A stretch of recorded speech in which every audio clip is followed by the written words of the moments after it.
우리는 전에 교회는 건물이 아니라 예수님을 구주로 믿고 고백하는 사람들을 일컫는 용어라는 것을 확인했습니다. 만일 어떤 사람이 나는 지금 교회에 가고 있어요 라고 말한다면 그 의미는 두 가지입니다. 첫 번째는 첫 번째는 교회 건물을 향해 갖고 있다고 하는 의미고요. 다른 하나는 성도들의 모임에 가고 있다라고 하는 의미가 됩니다. 그런데 그 의미가 건물을 의미할 때는 교회보다는 예배당 또는 교회당이라는 용어가 적합합니다. 어떤 분들은 예배당이나 교회당을 성전이라고 표현하시는 것을 제가 간혹 듣습니다. 하지만 이것은 바른 용어는 아닙니다. 이 땅에서 건물로서의 성전은 더 이상 없습니다. 솔로몬이 지었던 성전도, 스룹바벨이 지었던 성전도, 헤롯이 지었던 성전도 다 사라지고 말았습니다. 역사 속에서 그 모든 것들은 사라졌어요. 여러분이 예루살렘에 가신다 하더라도 더 이상 성전은 없습니다. 흔히 통곡의 벽이라고 일컫는 성벽, 서쪽 성벽 일부만 남아있는 거예요. 그렇다면 성전이 사라졌다라고 하는 것은 거기에 하나님을 상징하는 언약궤도 사라졌다는 의미가 됩니다. 하나님은 사람이 손으로 만든 건물 안에 계시지 않습니다. 따라서 성전이란 표현은 더 이상 건물을 의미하는 것이 아니라 성령님을 모시고 살아가는 성도들 각 사람을 부르는 용어로 이해되어야 합니다. 고린도전서 3장 16절을 볼까요? 여러분 함께 읽어봅니다. 너희가 하나님의 성전인 것과 하나님의 성령이 너희 안에 계시는 것을 알지 못하느냐. 자, 누가 성전이라고 합니까? 너희가 하나님의 성전이라는. 여기서 너희는 성도들이죠. 즉 우리들이 성전이라고 말하고 있습니다. 하나님이 우리를 향해서 너희가 성전이다 라고 말해요. 그러므로 우리는 이 땅에서 성전을 찾으려고 하실 필요가 없고 찾으려고 해도 찾을 수 없습니다. 왜냐하면 성전이 바로 여러분, 바로 나이기 때문입니다. 하나님은 누구든지 하나님의 성전을 더럽히면 하나님이 그 사람을 멸하리라고 엄중히 경고하십니다. 하나님의 성전은 거룩하니 너희도 거룩해야 한다고 말씀하고 있습니다. 여러분이 성전입니다. 그리고 우리의 모임이 바로 교회라고 부르는 것입니다. 우리가 교회인 거예요. 성경에서 교회라고 하는 표현은 많이 등장하지 않아요. 그 가운데 대표적인 구절이 마태복음 16장 18절에 나옵니다. 이 배경을 보면 예수님이 제자들을 데리고 가이사랴 빌립보에 가셨습니다. 가이사랴 빌립보는 분봉왕 헤롯 빌립이 이스라엘의 북쪽 헐몬산 기슭에 도시를 건설하고 그 이름을 가이사랴 빌립보라고 붙였습니다. 로마 왕제인 카이사르와 자기 이름인 빌립을 붙여 지은 이름이 가이사랴 빌립보입니다. 당시에는 도시에 로마 황제의 이름이나 칭호를 붙이려면 반드시 두 가지 조건이 충족되어야 했습니다. 첫째는 도시의 규모가 커야 했습니다. 왜 그랬을까요? 황제의 이름을 붙이는 거기 때문에 거기에 걸맞는 그 위용을 갖추어야 한다는 것입니다. 두 번째는 도시의 가장 중요한 지점에 황제를 모시는 신전이 세워져야 합니다. 로마의 황제는 로마가 통치하는 모든 지역에서 신으로 숭배되었습니다.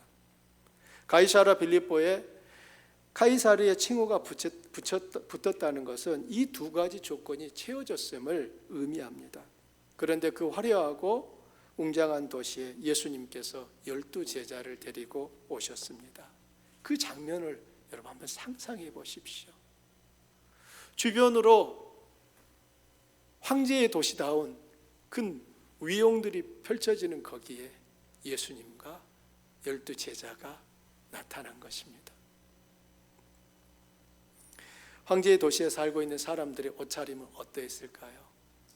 정말 화려하고 멋있었을 것입니다. 그들의 외모는 어땠을까요? 이제 방금 일하다 온 그런 얼굴이었을까요? 아마 그들의 외모 역시 그 도시에 걸맞는 빼어남이 있었을 것입니다. 이에 반해 예수님과 제자들의 모습은 어떠했을까요? 그들은 모두 갈릴리에서 생업에 종사하다 예수님의 제자가 되었습니다. 예수님의 제자가 되었다고 해서 그들의 형편이 나아진 것은 아닙니다. 그들은 여전히 가난하고 헐벗었습니다. 그나마 예수님이 조금 나았을 것 같아요. 하지만 가이사랴 빌립보 사람들의 외모에 비하면 나사렛 빈민 출신인 예수님의 몰골은 초라하기 짝이 없었을 것입니다. 바로 그곳에서 예수님이 제자들에게 너희에게 나는 누구냐라고 물으신 것입니다. 그때 베드로는 여러분이 잘 알고 있는 놀라운 신앙 고백을 합니다. 당신은 그리스도시며 살아계신 하나님의 아들입니다. 어찌 보면 베드로의 이 고백은 그 상황과 전혀 맞지 않는 고백입니다. 그들을 둘러싸고 있는 모든 환경과 상황은 누가 구주라고 말하고 있습니까? 로마의 황제가. 그런 그곳에서 갈릴리의 가난한 목수를 향해 당신이 구세주며 하나님의 아들입니다 라고 고백했다는 것은 쉽게 나올 수 있는 게 아니죠. 베드로의 말이 의미하는 것은 황제와 그의 군사력과 권력이 우리를 구원해 줄 수 없다는 것입니다. 예수님 당신만이 우리를 구원할 메시아이고 이 땅에 인간의 몸을 입고 오신 성자 하나님이십니다 라고 고백한 것입니다.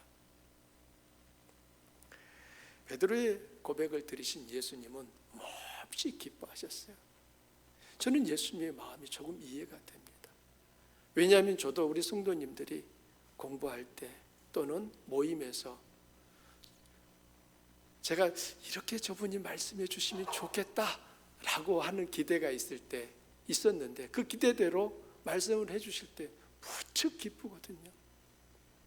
지금 그 가이사랴 빌립보에서 도무지 할 수 없는 고백을 하고 있는 그 고백을, 베드로의 고백을 들을 때 예수님의 마음은 당연히 기쁘셨을 것 같아요.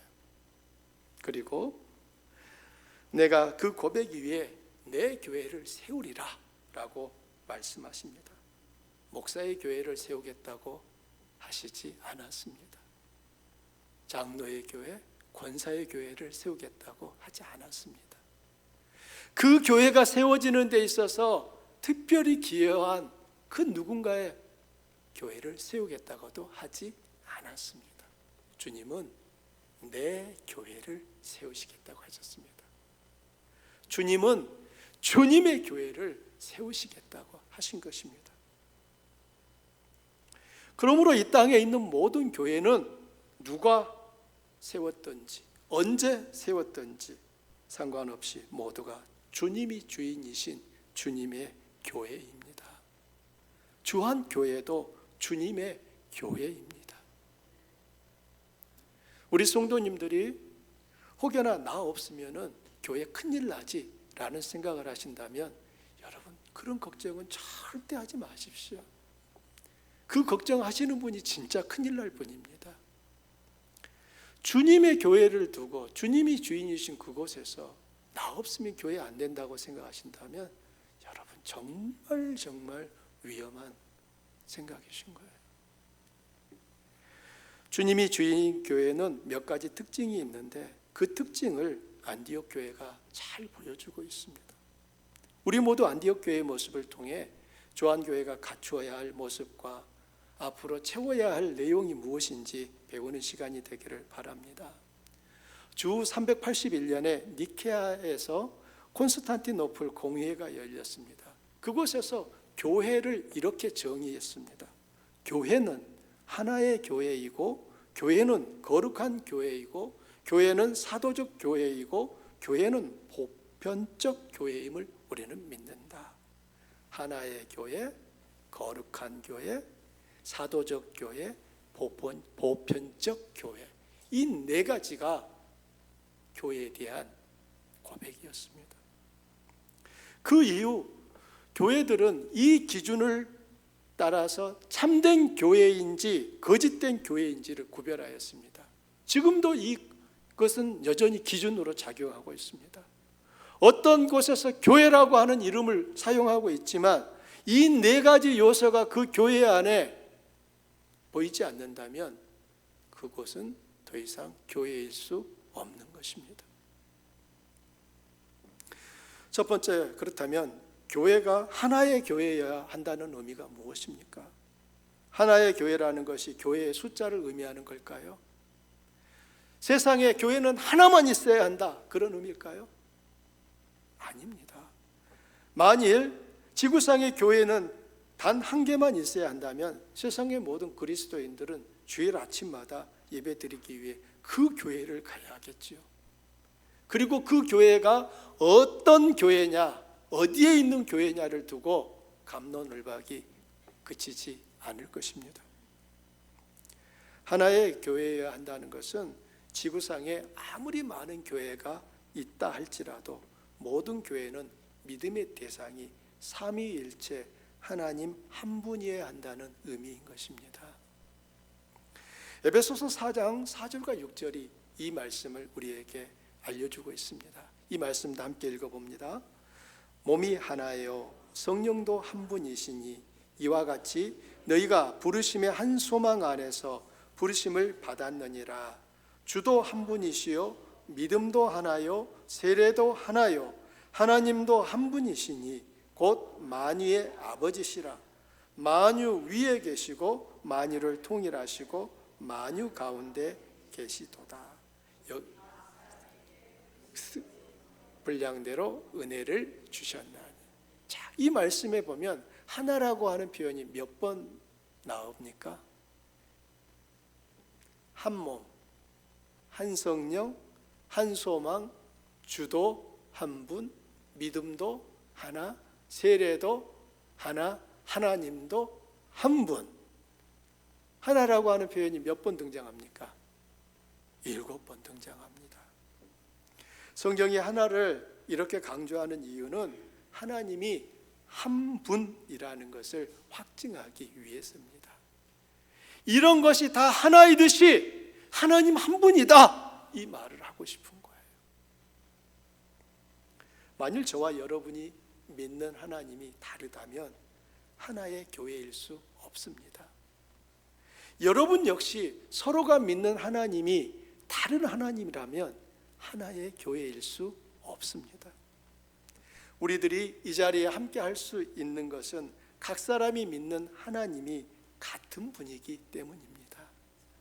비록 자라난 거, 배움의 정도, 경제적인 능력, 사회적 지위, 여러 가지가 다른 점이 있지만 믿음의 대상이 같은 하나님이기 때문에 우리는 한 교회를 이루고 있는 것입니다. 하나의 교회라는 의미를 선교와 연결해 보십시오. 우리가 후원하는 선교사님들은 중국, 그리고 영국, 러시아, 탄자니아에 계시고 우리는 어디에 있습니까? 미국에 있습니다. 이렇게 서로 사는 곳은 지리적으로 다르지만 우리가 믿는 하나님과 선교사님들을 통하여 세워진 교회의 성도들이 믿는 하나님은 같은 하나님이기에 하나의 교회일 수 있습니다. 같은 하나님을 믿기에 우리는 서로를 형제와 자매라고 부르는 것입니다.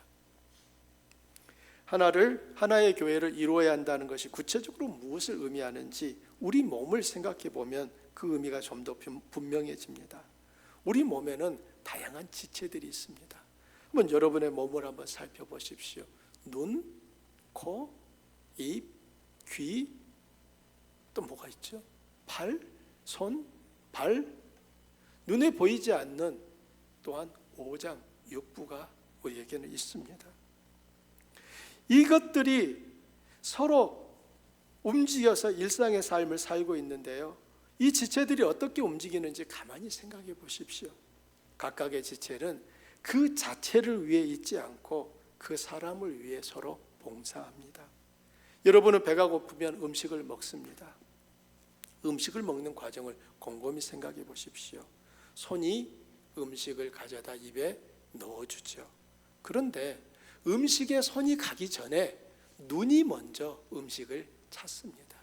눈이 음식을 찾기 전에 뇌가 먼저 음식을 필요하다라고 신호를 보냅니다. 그렇게 해서 손을 통하여 입에 들어간 그 음식은 우리 속에 있는 오장 육부를 통하여 우리가 밤새 잠을 자고 있는 그 시간에도 우리 몸의 구석구석에 영양분이 공급되는 것입니다. 한 몸이라고 하는 것은 바로 이런 거예요. 만일 몸에 있는 지체 중에 서로 섬기지 않는 지체가 있다면 그것은 큰일이 난 겁니다. 몸에 이상이 생긴 거예요. 중병이 든 것이죠. 여러분은 주변에서 몸의 일부가 마비되신 분을 본 적이 있을 것입니다. 마비가 오면 그 지체는 다른 지체를 더 이상 섬기지 못하게 됩니다. 건강한 몸은 각 지체가 서로 다른 지체를 섬기는 일을 계속할 때 가능합니다. 각 지체는 다른 지체를 섬김으로 존재와 의미를 갖는 것이지요. 한 몸이라는 것은 이런 것이에요. 하나의 교회를 이루려면 각자가 주님의 지체라는 의식을 가지고 서로 섬겨야 합니다. 섬김을 받기만 하고 섬기려 하지 않는다면 그런 사람들이 모인 교회는 하나의 교회일 수 없습니다. 섬기지 않는 것은 스스로 주님의 지체임을 부정하는 것입니다. 주님은 우리에게 내가 너희를 사랑한 것 같이 너희도 서로 사랑하라고 새 계명을 주셨지요. 크고 강한 사람이 약하고 힘없는 사람을 사랑해라, 돈이 많은 사람이 돈 없는 사람을 사랑해라 라고 하지 않았습니다. 서로 사랑하라고 하셨습니다. 힘이 없고 약한 사람도 강한 사람을 사랑하고 가난한 사람도 넉넉한 사람을 서로 사랑하라는 것입니다. 부자라고 해서 더 하나님 앞에 드리는 것도 아니고요, 가난하다고 해서 덜 드리는 것도 아닙니다. 여러분은 나이가 들었을 때 노인이 되기를 원하십니까? 아니면 어른이 되기를 원하십니까? 둘 다 같은 의미 아닌가요? 라고 생각할 수 있는데 여러분 좀 다릅니다. 백준영 진영교회를 섬기다 은퇴하신 이재철 목사님이 이 노인과 어른을 잘 정리해 놓은 게 있어서 제가 인용하고자 합니다. 인간은 어머니의 태 속에 잉태되었을 때부터 죽을 때까지 호칭이 달라집니다. 어머니 태 속에 있을 때는 태아라고 부릅니다. 갓 태어나면 영아, 조금 있으면 유아, 좀 더 자라면 소년, 소녀로 불립니다. 그 다음에는 청소년이 되고 청년, 중년으로 불리다가 50대 말경부터 두 가지 호칭으로 갈라지는 지점에 서게 됩니다. 한 길은 노인이라 불리는 길이고 한 길은 어른이라고 불리는 길입니다. 노인은 건강하면 건강할수록 주위 사람을 괴롭힙니다. 노인의 특성은 자기 중심적이라는 것입니다. 세상 모든 사람들이 자기에게 맞추어 주어야 한다고 생각합니다.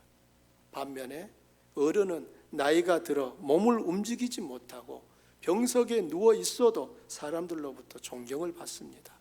어른은 다른 사람의 그늘이 되어주는 사람이기 때문입니다. 어른은 남의 아픔을 알고 남의 고통을 이해하는 사람입니다. 어른은 다른 사람의 등을 쓰다듬어 주는 손, 자기 주머니에 있는 것을 나누어 주는 손을 가진 사람입니다. 반대로 노인은 받기만 하는 사람입니다. 나이가 들어 어른과 노인으로 갈라지는 이 지점에 무엇이 있습니까? 내가 젊어서부터 내 손과 발로 다른 사람을 섬기는 삶을 체득했는가, 그렇지 않았는가, 이것이 나이가 들면 어른과 노인으로 갈라지게 만듭니다. 여러분은 이 말에 동의하리라 생각합니다. 중요한 사실은 사람은 저절로 어른이 되지 않는다는 것입니다. 나이가 많이 들었다고 어른이 되지 않습니다. 어른이 되려면 다른 사람을 섬기는 삶을 연습하고 훈련하며 몸에 체득해야 합니다. 이런 훈련 없이 나이만 먹으면 노인으로 남게 됩니다. 어른들이 있는 교회, 어른들이 많은 교회가 좋은 교회이고 건강한 교회입니다. 우리 조안교회가 꿈꾸는 교회는 건강한 교회입니다. 그러려면 우리 각 사람이 어른이 되어야 합니다. 두 번째는 거룩한 교회입니다. 사도 바울은 고린도 교인들에게 편지를 쓰면서 그들을 향해 그리스도 예수 안에서 거룩하여지고 성도라 부르심을 받은 자들이라고 부릅니다. 하지만 고린도 교회는 성경에 나오는 수많은 교회들 중에서 가장 문제가 많은 교회였다고 해도 틀리지 않습니다. 성령의 은사가 충만한 교회였지만 동시에 다툼과 성적인 죄를 포함하여 문제가 가장 많은 교회였습니다. 이런 고린도 교회를 향해 바울 사도는 거룩한 성도들이라고 부르는데 그 이유가 뭘까요? 그들이 더 이상 죄를 짓지 않아서인가요? 그들이 지금은 거룩한 생활을 하고 있기 때문인가요? 그렇지 않습니다. 그들은 여전히 죄와 허물투성이지만 예수 그리스도께서 당신의 보혈로 그들을 구원해 주시고 거룩한 하나님의 자녀로 구별해 주셨기 때문입니다. 주님의 보혈이 그들의 더러움을 모두 덮어버렸습니다. 우리도 똑같습니다. 우리도 죄와 허물투성이지만 예수님의 보혈이 우리의 더러움을 덮으시고 구원의 은총을 베풀어 주셨습니다. 그래서 우리는 거룩한 하나님의 자녀가 된 것입니다. 우리에게는 거룩하게 살아야 할 의무가 이제 있습니다. 나의 더러운 죄 때문에 주님이 죽으신 것을 아는 사람은 계속해서 죄를 짓는 삶을 살지 않습니다. 교회의 힘은 몇 명의 성도가 모이느냐, 교회 예산이 얼마냐, 헌금은 얼마나 나오느냐, 예배당은 얼마나 크냐, 여기에서 나오지 않습니다. 교회의 힘은 거룩함에 있습니다. 여러분이 잘 아시듯이 미국은 소위 청교도들과 그들의 신앙 터전 위에 세워졌습니다. 오랫동안 미국은 이 신앙의 터전 위에서 전 세계에 선한 영향력을 나타내며 많은 나라를 섬길 수 있었습니다. 그런데 지금은 어떻습니까? 미국의 영향력은 눈에 띄게 줄어들고 있습니다. 그 이유가 뭘까요? 미국 시민들에게 실시한 설문조사에서 나는 크리스천이 아닙니다 라고 응답한 사람이 50%가 넘었습니다. 미국은 더 이상 기독교 국가가 아닙니다. 미국이 이렇게 변한 데는 미국 교회의 책임이 큽니다. 미국 교회는 더 이상 미국 사회를 변화시킬 수 있는 힘이 없습니다.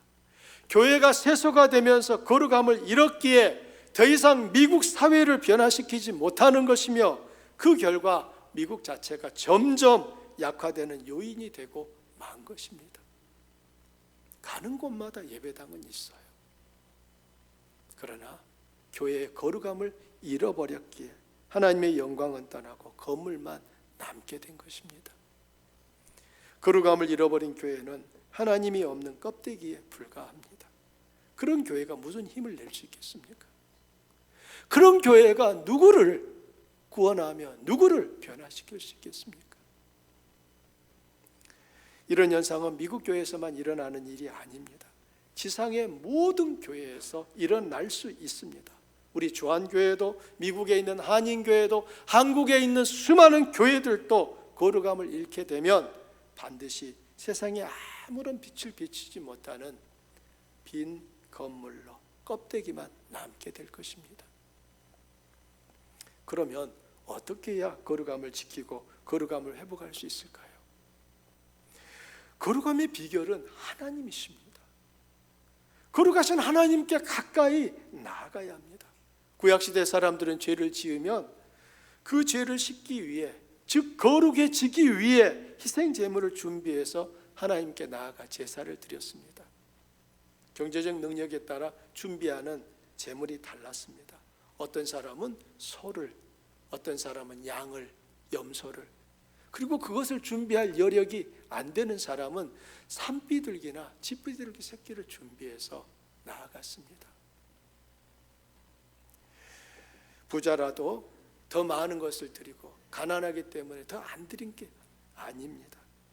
모든 사람은 각자 자기 죄를 대신하여 죽을 희생 제물을 준비해서 제사장에게 나아갔고요, 제사장은 그 희생 제물의 피를 받아서 제단에 뿌림으로 그 사람의 죄가 사해지고 거룩함을 회복할 수 있었습니다. 히브리서는 이 일을 다음과 같이 말합니다. 여러분 이 말씀도 함께 읽어보겠습니다.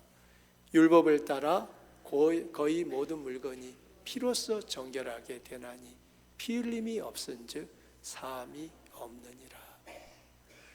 모든 물건이 정결하게 되는 것은 피를 통해서 가능하다는 거예요. 왜냐하면 피가 상징하는 것이 생명이기 때문입니다.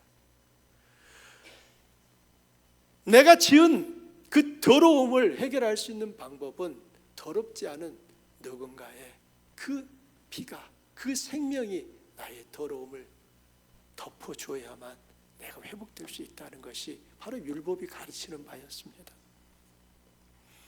구약시대에는 짐승의 피를 흘림으로 죄사함을 받았다면 우리는 짐승의 피보다 더 보배로운 예수 그리스도의 피 흘림을 통해 죄사함을 받았습니다. 우리는 예수님을 믿음으로 거룩해진 것입니다. 내가 거룩하기 때문에 구원받은 게 아니라 예수님의 피가 나를 거룩하게 했기에 내가 구원에 이르는 것입니다. 거룩해진 성도들은 이제 거룩하신 하나님의 뜻을 이 세상에 나타나며 살아야 하는 책임이 있는 것이죠. 세 번째, 사도적 교회가 되어야 합니다. 사도적 교회가 무슨 뜻입니까? 모든 성도들을 사도로, 선교사로 파송해야 한다는 의미입니까? 그렇지 않습니다. 에베소서 2장 20절에서 그 의미를 찾을 수 있는데요, 너희는 사도들과 선지자들의 터 위에 세우심을 입은 자라 그리스도 예수께서 친히 모퉁이 돌이 되셨느니라. 교회는 사도들의 터 위에 세워지고 예수 그리스도를 머릿돌로 삼은 공동체라는 의미인 것입니다. 사도들의 역할은 주님의 말씀을 전하는 것이었습니다. 따라서 사도들의 터는 바로 말씀의 터를 의미합니다. 교회가 사도적이어야 한다는 것은 사도들이 목숨을 걸고 전해준 진리의 말씀을 우리의 기준으로 삼으며 그 말씀을 받들고 순종해야 할 주인으로 모시는 교회가 되어야 한다는 것입니다. 주님을 주인으로 모시는 삶은 어떤 삶일까요? 주님은 나의 계명을 지키는 자라야 나를 사랑하는 자다 하셨고, 사람이 나를 사랑하면 내 말을 지키리니 라고 말씀하셨으며, 나를 사랑하지 아니하는 자는 내 말을 지키지 아니하나니 라고 하셨습니다. 즉 주님과 주님의 말씀은 동일하다는 것입니다. 주님의 말씀을 대하는 우리의 태도와 주님을 대하는 우리의 태도는 같은 거라는 것입니다. 내가 주의 말씀을 가까이 하는 삶을 내 일상 속에서 살아간다는 것은 내가 주님을 가까이 하고 있는 삶을 살고 있다는 의미가 되는 것이고요, 내가 주의 말씀을 멀리하는 삶을 살고 있다라고 하는 것은 내가 주님으로부터 멀어져 있습니다 라고 하는 것을 의미한다는 것입니다. 신약성경은 사복음서가 먼저 나오고 그 다음에 사도행전이 기록되어 있습니다. 복음서는 예수님이 누구신지, 그분이 어떤 일을 행하셨는지 이런 부분들을 기록하고 있습니다. 반면에 사도행전은 이 땅의 교회가 어떻게 시작되고 어떻게 발전되었는지 교회의 역사를 보여주는 기록입니다. 그렇다면 왜 성경은 사도행전보다 복음서를 먼저 기록했을까요? 시간적 배열 때문입니까? 그것은 복음, 즉 말씀이 가장 언제나 앞서야 한다는 것을 보여주는 것입니다. 말씀이 교회보다 앞에 있어야 된다는 거예요. 교회가 말씀보다 앞서면 안 된다는 것입니다. 교회가 중요한 이유는 교회 자체가 중요해서가 아니라 말씀의 통로가 되기 때문에 교회가 중요한 것이고요, 주님이 교회를 사랑하시는 것은 그 교회가 말씀의 통로가 되어서 잘 세상에 전하고 있기 때문인 것입니다. 우리는 요한계시록에 나오는 7교회 이야기를 알고 있습니다. 그 7교회가 모두 다 주님의 칭찬을 받았습니까? 아닙니다. 그 가운데 칭찬받은 교회는 단 2교회뿐이었습니다. 7교회 중에 2교회만 칭찬을 받았고 5교회는 책망을 받았습니다. 주님이 교회를 무조건 사랑하는 게 아니라는 것입니다. 그 교회가 말씀의 전달자로서 하나님의 뜻을 잘 준행하고 있을 때에 그 교회를 사랑하신다는 것입니다. 그러나 교회가 교회라는 이름을 가지고 있으면서도 하나님의 뜻과 상관없는 삶을 살게 되면 요한계시록의 말씀에 의하면 하나님은 그 교회로부터 촛대를 옮기시겠다고 말하고 있습니다. 여러분, 촛대를 옮기신다는 게 무슨 말입니까? 교회를 닫아버리시겠다는 것입니다.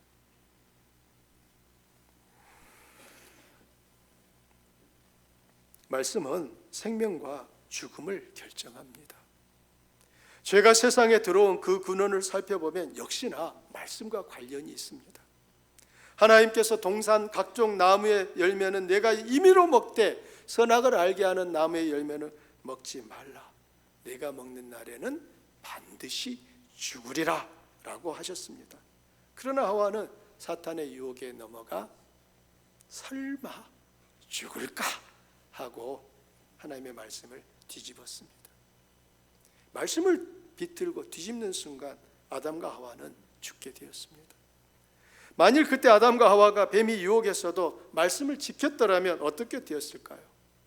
그들과 그들의 후손들, 즉 우리들은 죽음을 보지 않으며 이 세상의 슬픔과 비극과 부조리를 경험하지 않을 수 있었을 것입니다. 아담의 후예인 우리에게는 언제나 하나님의 말씀을 비틀려고 하는 습성이 남아 있습니다. 그러므로 날마다 말씀을 지키기 위해 몸부림을 쳐야 합니다. 사람들이 우리들을 볼 때 우리가 보이는 것이 아니라 우리가 지키는 그 말씀이 보이게 하는 것입니다. 그럴 때 우리는 세상을 살리는 사도적 교회가 될 수 있습니다. 말씀 위에 선 교회는 그 말씀의 이끄심 앞에 기꺼이 복종하는 교회인 것입니다. 마지막 네 번째는 보편적 교회입니다. 보편적 교회라고 하는 것은 인종과 피부색과 남녀노소, 빈부귀천이 차별되지 않고 모두가 한데 어우러지는 교회를 말합니다. 어떻게 주인과 노예가 한데 어우러질 수 있습니까? 어떻게 백인과 흑인이 함께 할 수 있습니까? 어떻게 한국인과 일본인이 하나가 될 수 있습니까? 예수 그리스도 안에서는 가능합니다. 주인과 노예가 둘 다 예수 그리스도를 왕으로, 주인으로, 구세주로 모시게 되면 그들은 비록 신분이 달라도 한 형제, 자매가 될 수 있었습니다. 여러분이 서로를 향해 형제님, 자매님이라고 부릅니다. 여러분은 서로가 형제님, 자매님이라고 부를 때하고 집사님, 권사님이라고 부를 때하고 언제가 더 기분이 좋으십니까?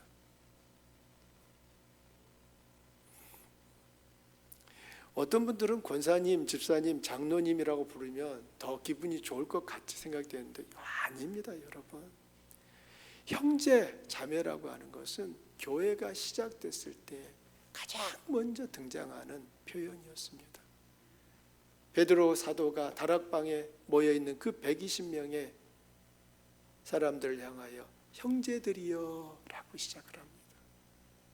형제는 결코 그가 신앙적으로 수준이 낮다는 말이 아닌 거예요. 형제, 자매 이 표현보다 더 아름다운 표현은 사실 없어요. 우리가 목사, 장로, 집사, 권사라고 부르는 것은 그가 교회에서 맡은 역할을 규정하는 것이지 그 이상도 그 이하도 아닙니다. 그렇다면 우리들이 서로를 향해 형제님, 자매님이라고 부른다는 것은 주님이 나를 부르신 것처럼 주님이 당신도 부르셨다는 것을 인정하는 것입니다. 서로가 주님이 사랑하시고 그를 위해 피를 흘리신 것을 믿는다면 우리는 서로의 관계를 개선하고 발전시키기 위해 기꺼이 수고하고 힘을 쏟을 것입니다. 여러분이 한 교회에서 또 한 예수님을 믿음으로 교회가 다를지라도 형제 자매의 관계가 맺어졌습니다. 자, 그렇다면 우리는 신학적으로 볼 때 이 땅을 떠나는 순간 어디로 갈까요? 둘 다 천국에 가겠지요. 그런데 둘 다 이 세상에 살면서 다투고 화해를 안 했다고 생각해 보십시오. 이 세상에서는 숨을 때라도 있었는데 천국에 가서는 어디 가서 숨을 쉴랍니까? 그래서 저는 가끔씩 그런 생각이 옵니다. 이 세상에 살면서 화해를 안 하고 천국 가면은 그 자체가 가장 참 힘든 고문이 되겠구나 라는 생각도 해봅니다. 사랑하는 우리 성도님들, 우리가 서로를 형제 자매라고 부르는 그 의미의 중요성들을 기억하시기를 바랍니다. 세상에서 가장 어려운 것이 사실 인간관계입니다. 인간관계는 교회를 이루고 있는 우리 모두에게도 언제나 어려운 숙제예요. 예수님을 믿지만 어려운 숙제입니다. 서로 성격이 다르고 생각이 다르고 자라온 환경이 다르고 사는 방식이 다르기에 언제나 부딪힐 가능성이 남아 있습니다. 그런데 어떻게 이 충돌이 제어되고 충돌했을지라도 화해할 수 있습니까? 바로 주님 때문입니다. 나도 주님을 바라보고 그도 주님을 바라보면 주님 안에서 하나가 되는 것이 가능해집니다. 만일 주님 안에서 화해가 이루어질 수 없다면 주님은 주님일 수 없는 것입니다. 아니면 우리가 주님을 주님으로 인정하고 있지 않은 것이든지요. 왜냐하면 주님은 나를 위해서도 피를 흘리셨듯이 그를 위해서도 주님은 피를 흘리셨기 때문입니다. 동일하게 주님 앞에서 가치 있는 사람들입니다. 그러므로 형제 자매라고 부르는 것입니다.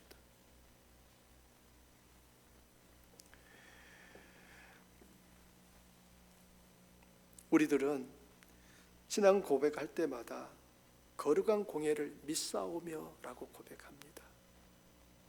여기서 공예라고 하는 표현은 보편적 교회라는 의미입니다. 내가 속한 교회가 보편적 교회가 되어야 한다는 것을 믿는다는 거예요.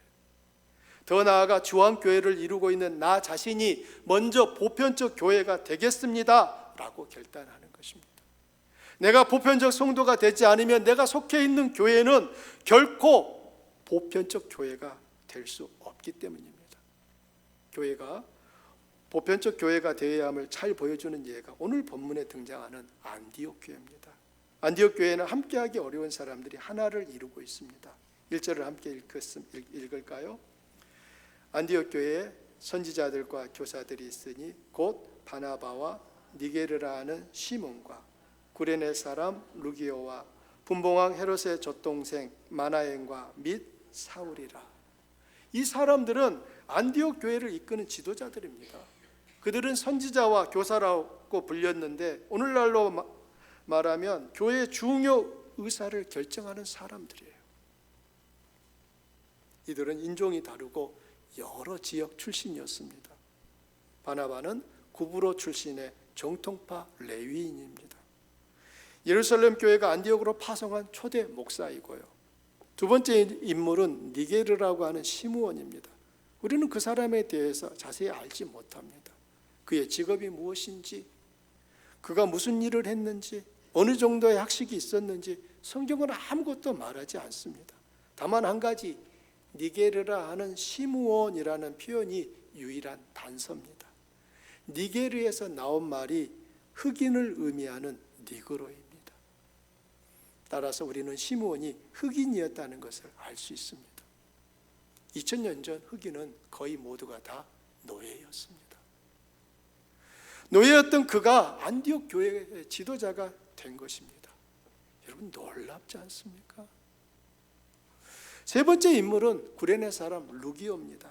구레네는 북아프리카의 리비아입니다. 그리고 네 번째 사람이 분봉왕 헤롯의 젖동생 마나엔입니다. 여기서 분봉왕 헤롯은 헤롯 안티파스입니다. 예수님이 자라나신 갈릴리의 통치자였죠. 여기서 그리고 젖동생이라고 하는 이 헬라어는 쉰트로포스라는 단어를 쓰고 있는데 한 어머니의 젖을 먹고 자란 친동생을 의미하기도 하고요, 어릴 때부터 친하게 지낸 중마고우를 뜻하기도 합니다. 즉 같은 젖을 먹고 자라난 관계라는 거예요. 그러니 헤롯과 이 마나엔이 얼마나 가까운 사이였겠습니까? 마나엔은 헤롯처럼 지배계층 출신이었을 것입니다. 헤롯과 비슷한 삶을 살던 그가 변화되었습니다. 그리고 그가 안디옥 교회 지도자가 된 거예요. 안디옥 교회는 자신의 그 과거를 청산하고 새 사람이 된 마나엔을 받아주었다는 의미가 되는 것입니다. 다섯 번째 인물이 사울입니다. 이 사울은 우리가 알고 있는 바울이에요. 한때 예수님을 박해했고 스데반 집사를 포함하여 예수 믿는 사람들을 잡아서 감옥에 가두고 죽였던 사람입니다. 이 다섯 사람은 도무지 함께 할 수 없는 사람들이에요. 그런데 어떻게 이들이 안디옥 교회를 섬기는 사람들이 되었습니까? 그들이 모두 예수님 안에서 보편적 그리스도인이 되었기 때문입니다. 하나님은 보편적 교회가 된 안디옥 교회에게 이방인 선교를 맡기신 것입니다.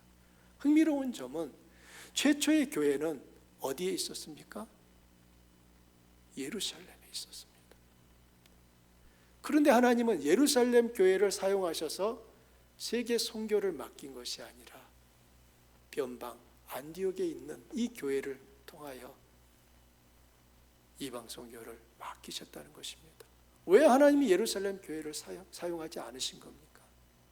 예루살렘 교회는 닫혀있는 교회였습니다. 여전히 유대인 중심으로 모여있는 교회였습니다. 이에 반해 안디옥 교회는 열린 교회였습니다.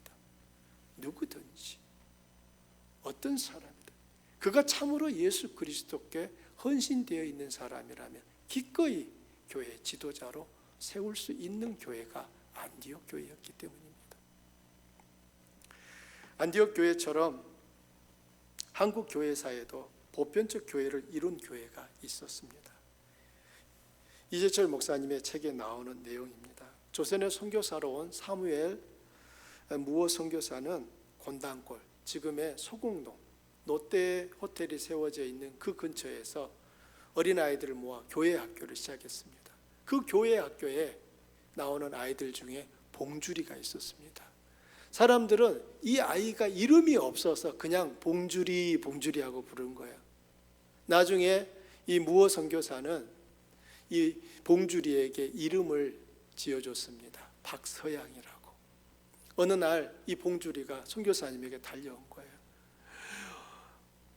우리 아버지가 죽어가고 있습니다. 제발 좀 오셔서 우리 아버지 좀 살려주세요. 봉주리의 아버지도 역시 이름이 없고 성만 박씨였습니다. 직업은 백정이었어요. 여러분, 그 당시 백정이 어떤 신분이었습니까? 어린 아이들도 말을 놓는 하대하는 그런 사람이었습니다. 사람 취급을 받지 못했습니다. 그런 그 백정을 도와줄 사람이 누가 있겠습니까? 그런데 무어 선교사가 그를 간호하기 위해 찾아갔습니다. 무어 선교사는 의사가 아니었어요. 따라서 의사인 에비슨 선교사를 데리고 백정 박씨에게 갔습니다. 당시 에비슨 선교사는 고종 황제의 어이였고 나중에 세브란스 병원을 세우게 됩니다. 왕의 의사가 백정을 찾아간 것입니다. 그리고 에비슨 선교사의 도움으로 박씨는 생명을 건지게 되었습니다. 죽다가 살아난 박씨는 도무지 이해가 안 되는 거예요. 아니, 어떻게 왕의 의사가 백정을 찾아왔지? 아무리 생각해도 감동이 된 이 박씨는 사무엘 무어 선교사가 사역하는 교회, 곤단골 교회를 출석하기 시작했습니다. 박 씨가 곤단골 교회에 출석했을 때 곤단골 교회에는 양반들이 많이 출석하고 있었습니다. 처음에는 박 씨가 백정이라는 사실을 알지 못했는데 나중에 그 사실을 알게 되자 선교사님을 찾아와서 저 백정을 내쫓으라고 요구했습니다. 자, 여러분 어떻게 해야 됩니까?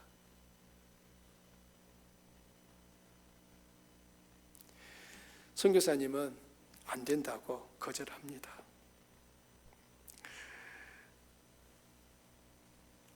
그러자 양반 그리스도인들이 그러면 자리를 구분해 주시오. 양반은 앞자리에 앉고 백정은 저 뒷자리에 앉게 해 주십시오 라고 요구했습니다. 선교사님은 그것도 거절했습니다. 이유는 하나님의 집은 만민을 위한 집입니다. 그러자 뿔이 난 양반 그리스도인들이 짐을 싸서 나가버렸습니다. 그리고 교회를 새로 시작을 했어요. 그 교회가 창덕궁 옆에 있는 홍문동 교회입니다. 이 사람들이 나가서 이제 홍문동 교회를 시작했어요. 곤단골 교회는 어떻게 됐겠습니까? 완전 제가 하루아침에 그냥 성도가 싹 빠져버린 거예요. 이제 제일 이제 책임을 지는 사람이 누굽니까? 백정 박 씨였어요. 난감해진 박 씨는 그날부터 자기가 아는 백정은 다 찾아다니는 거예요. 서울에 있는 백정, 수원에 있는 백정 다 찾아다니면서 전도를 시작했습니다. 얼마 후에 곤단골 교회로 백정들이 하나 둘 떼거리로 몰려오기 시작한 거예요. 홍문동 교회를 개척하고 나갔던 양반들이 마음에 찔림이 있었습니다.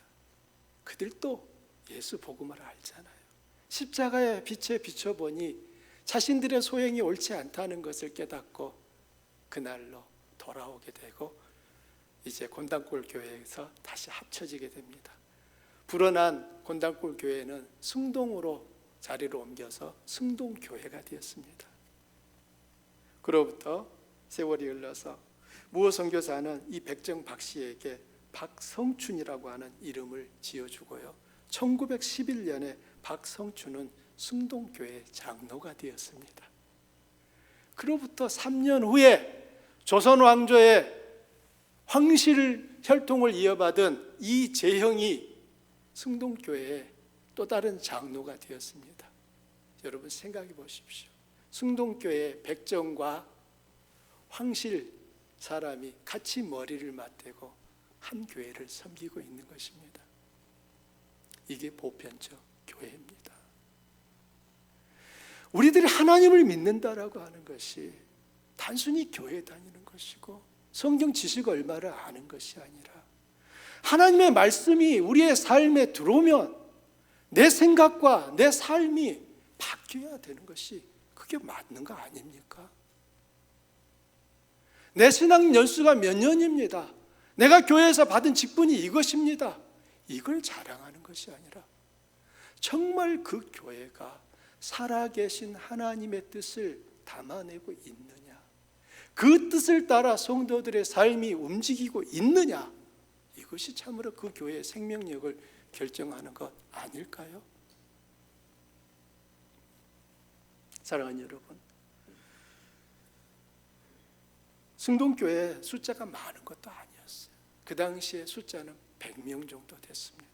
그럼에도 주님께서는 승동교회를 당신의 도구로 쓰셔서 이 땅에서 백정이 해방되고 신분차별이 철폐되는 역사를 이루게 하셨습니다. 교회는 사람의 머릿수, 예배당의 크기에 의해 좋고 나쁜 교회로 구별되지 않습니다. 교회가 주님의 교회일 때 주님은 그 교회를 통해 당신의 뜻을 펼치십니다. 주님의 교회는 하나의 교회, 거룩한 교회, 사도적 교회, 보편적 교회이어야 합니다. 주한교회가 주님의 교회가 될 때 주한교회는 건강한 교회, 성숙한 교회, 참된 교회로 구분되는 것입니다. 우리 모두 주한교회가 주님의 교회로 든든히 서가길 함께 마음 모아 달려가시기를 축원합니다. 우리 말씀 생각하면서 함께 기도하겠습니다.